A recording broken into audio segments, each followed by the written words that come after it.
Bien le bonjour, merci pour vos retours sur la vidéo d'hier en fait sur Panini, alors sur la traduction, pas que sur Panini, mais effectivement ma chaîne n'a pas volonté de faire du Panini bashing tout le temps, même s'ils tendent le bâton pour faire battre. Mais donc du coup aujourd'hui on va parler un tout petit peu de Panini parce qu'on va surtout parler de Mark Millar. Comme Panini est l'éditeur officiel de Mark Millar en France, on va forcément parler un petit peu de Panini. Voilà, donc Mark Millar en fait il était un peu le disciple de Grant Morrison, c'est Grant Morrison qui l'a lancé. Mark Millar est anglais, peut-être même écossais si je dis pas de conneries.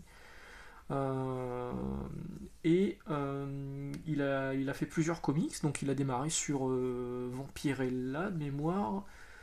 Moi je l'ai connu surtout à partir de The Authority, où il a pris la suite de Warren Ellis qui avait lancé la série, où là il travaillait avec Frank Quitely au dessin. Et depuis, je suis régulièrement ce qu'il fait parce que j'aime bien ce qu'il fait. Pas dernièrement, ça on va revenir dessus. Alors, il a fait notamment chez DC, il a fait Superman Red Son, qui est recommandé à beaucoup de monde. Ça, c'est dispo chez Urban, ça, c'est une édition en VO. C'est vachement bien. C'est Superman qui arrive sur. Au lieu d'arriver aux États-Unis, il arrive en Russie, donc avec le communisme, etc., etc. Il a fait du Spider-Man. Marvel Knight Spider-Man, en fait, c'est une série que Marvel lui avait confiée. Alors, au dessin, c'est Dodson. Dodson, j'aime beaucoup. Ce Green Goblin que vous avez là, je l'ai sur l'épaule en fait. Là. On le voit pas bien. J'adore. Le design est top. C'est génial. Souvent, quand on me demande en librairie qu'est-ce que je peux lire en Spider-Man, il y avait ce volume-là qui existait en Marvel Select. Donc en fait, c'est 3 TPBVO et il y a eu un Marvel Select qui était pas très cher, qui était à une vingtaine d'euros. Je le recommande souvent parce que c'est plutôt beau, pas besoin de connaître toute l'historique de Spider-Man. Et puis au niveau histoire, je trouvais ça bien. Malheureusement, depuis, Panini a arrêté de faire cette version Select et c'est passé en Icons à 35 balles, donc deux fois plus cher, quasiment deux fois plus cher, avec un papier de moins bonne qualité. Et en plus de ça, Panini arrête les Marvel Icons, donc il n'est même plus disponible. Mais ouais, ça c'est vraiment bien, si vous tombez dessus, allez-y, c'est cool. Donc chez Marvel, il a aussi sorti donc, Wolverine Ennemi d'État, j'en avais parlé sur Instagram il n'y a pas longtemps. Vraiment cool, avec John Romita Jr. en dessin. Je sais que beaucoup de monde ne l'aime pas, moi j'aime beaucoup. On continue sur The Wolverine où il a sorti Old Man Logan, dont c'est librement inspiré le film Logan, le dernier film sur Wolverine en date. Ça c'est bien aussi. C'est un truc. Je crois qu'il sort dans la collection Best of. Je crois qu'il est dans les plannings Panini. Chopez-le, hein, à petit prix en plus, c'est vraiment cool. C'est Wolverine dans le futur en fait. Suite à ça, vu le succès grandissant de Millar, qui était donc il a fait aussi du Ultimate X-Men, il a fait Ultimate Fantastic Four, on lui a confié pas mal de trucs. Hein. Il s'est dit tiens, je vais lancer mon propre label. Comme son nom était vendeur, il s'est dit je vais lancer mon propre label, le label Millar World, et il a proposé donc ses histoires à plusieurs éditeurs différents. Et chose assez inédite, en fait le label Millar World se partageait au moment de ce lancement entre quatre éditeurs américains différents. Donc il y a eu Chosen, je l'ai là, je sais plus où je l'ai posé. Voilà, hop, il est là. Chosen, donc ça c'est la version française qui était parue chez Angle Comics, c'est un éditeur qui n'existe plus du tout. Chez Dark Horse Comics, c'est vachement bien. C'est l'histoire d'un jeune homme, on pense que c'est la résurrection de Jésus, mais je vais pas vous spoiler, à la fin, la dernière page elle est folle. C'est vraiment cool. Il y a une suite hein, d'ailleurs qui est en train de paraître aux États-Unis. Donc il y a eu Chosen chez Dark Horse, il y a eu Run avec Ashley Wood au dessin chez Image, et il y a eu Wanted que vous avez là avec J.J. Jones au dessin. Ça c'est super ça. Il y a eu un film qui a été adapté de ça, mais c'était pas l'époque des super-héros, donc ils ont enlevé tout le côté super-héros, super-vilain du truc pour faire un truc avec des gangsters. Donc le film est nul avec Angelina Jolie et James McAvoy quand il était jeune. Mais le comics il est super. Ça a été édité chez Delcourt, mais je crois que c'est plus disponible malheureusement. Et il y a eu donc ce Unfunnies dont je vais parler aujourd'hui, que vous avez là, hop, qui est super trash, on va revenir dessus. Hein. Donc ça c'était chez Avatar Press, et tout a démarré en décembre 2003, enfin plus ou moins, hein. Ça devait démarrer en décembre 2003, je crois que Unfunnies ça a démarré en plus en 2004. Voilà, donc vous avez une page ici qui présentait toutes les sorties du Millar World. Donc ça c'est le début, hein. C'est vraiment la première pierre de ce qu'il va faire par la suite avec son vrai label Millar World, Millarverse comme il disait. Ou par la suite il a lancé Kick-Ass, que tout le monde connaît parce qu'il y a eu 2 films. Le premier vraiment bien, le deuxième un peu moins. La BD qui a inspiré le film. Ça c'est du Panini, quand Panini faisait encore... Quand c'était ça les softcovers. Voilà. Quand Panini faisait pas forcément du dur, quand Panini était... Ça coûtait 11 balles. 11 balles, et dedans il y a 4 numéros je crois. Ou 5 numéros. Enfin 11 euros quoi. Maintenant ça... Enfin, il suffit de prendre les derniers trucs sortis chez Panini dans le label Miller World, ça c'est au moins 17 ou 18 euros je crois. Alors l'avantage de Miller c'est qu'il s'est censuré au niveau des dessinateurs, donc là vous aviez Romita Junior, donc moi j'ai été content. Là il s'est entouré de Stuart Immonen pour Impress, c'est pas mal aussi, hein. C'est un peu du Star Wars. C'est vraiment cool aussi ça. Stuart Immonen en plus il est au top de sa forme là-dessus. Stuart Immonen il a longtemps bossé sur Spider-Man.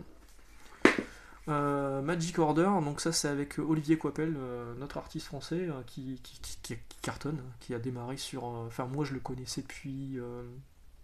comment ça s'appelait, la Ligue... la Légion, voilà, la Légion, un truc chez DC, où le dessin était un peu maladroit, mais on sentait qu'il y avait du potentiel, et là il a explosé sur House of M, sur des comics avec Millar, sur le Thor de Straczynski, et puis sur ceux avec Millar, avec Bendis. Et là avec Millar sur The Magic Order, donc ça c'est vraiment bien aussi.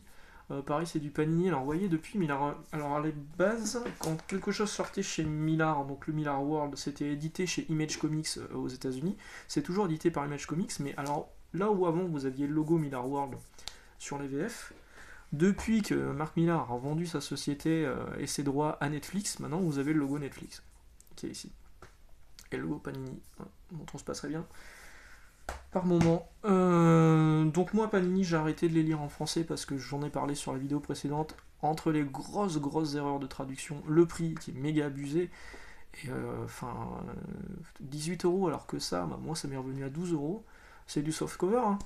C'est de la VO, donc du coup moi je suis pas choqué par la trad évidemment vu qu'il n'y a pas de trad, et voilà, ça c'est du Image Comics Netflix, vous l'avez derrière, c'est beaucoup moins cher. C'est vachement cool, il y a 6 numéros, 19$, 19$, et moi avec les remises que j'ai sur des sites anglais, j'ai payé une 12-13 euros, quoi, pas plus. Revenons sur Unfunny, donc quand il a... C'est un comics qu'il n'assume plus du tout. Sur sa biographie, vous ne l'avez pas, sur la biographie du dessinateur, Anthony Williams, vous ne l'avez pas non plus.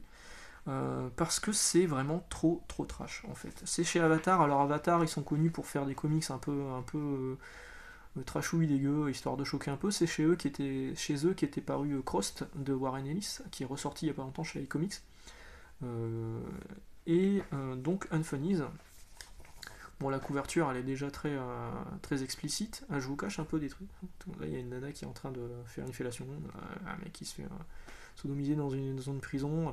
Donc c'est une famille, lui il se masturbe, au secours quoi. C'est une famille qui se retrouve explosée parce qu'on accuse le père d'avoir des vidéos pédopornographiques. Ça pose déjà le truc, hein. Il se retrouve en prison, il se fait violer. Pour ne plus se faire violer, il va dire qu'il a le sida.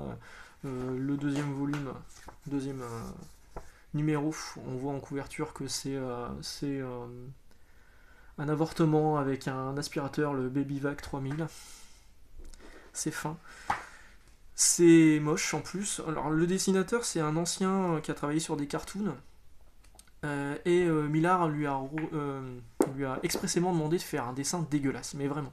C'est-à-dire que Anthony Williams envoyait ses planches à Mark Millar et lui disait non, faut que tu fasses encore plus moche, encore plus dégueu. Donc c'est vraiment très moche. Hop. Vous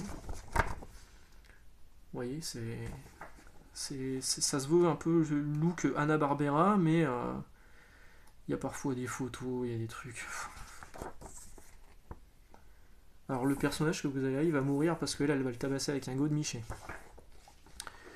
Voilà, donc ça, il y avait des variantes de cover à chaque fois que ça sortait. Il y a eu 4 numéros, moi j'ai que les 2 premiers parce qu'en fait les numéros étaient sortis en 2004, donc je les ai chopés en 2004 pour pas très cher en plus, hein.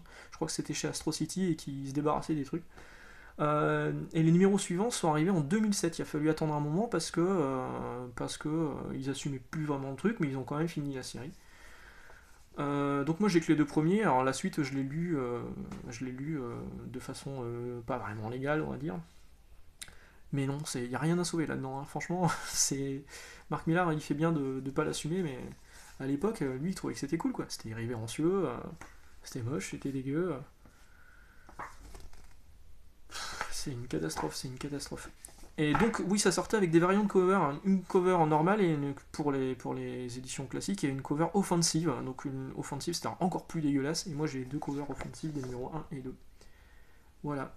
Donc, ça, bizarrement, Panini qui publie tout ce que fait Millard, ça, ils ne l'ont pas publié. C'est assez étonnant. Bon, bah, je vous conseillerais pas la lecture. De toute façon, pour les trouver maintenant, ça va être très compliqué. J'ai vu que ça se trouvait encore sur eBay, à parfois à des prix un peu genre 11 euros.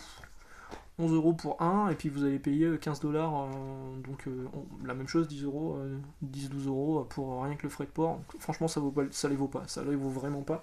Pour la collection, je suis content de les avoir, mais bon, clairement, c'est pas un truc que je relis avec plaisir, quoi. Voilà, bah sur ce, je vous embrasse. Une vidéo peut-être un peu moins polémique aujourd'hui, mais vous inquiétez pas, je me rattraperai plus tard. Voilà, à bientôt, et puis on se revoit bientôt pour une prochaine vidéo. Ciao!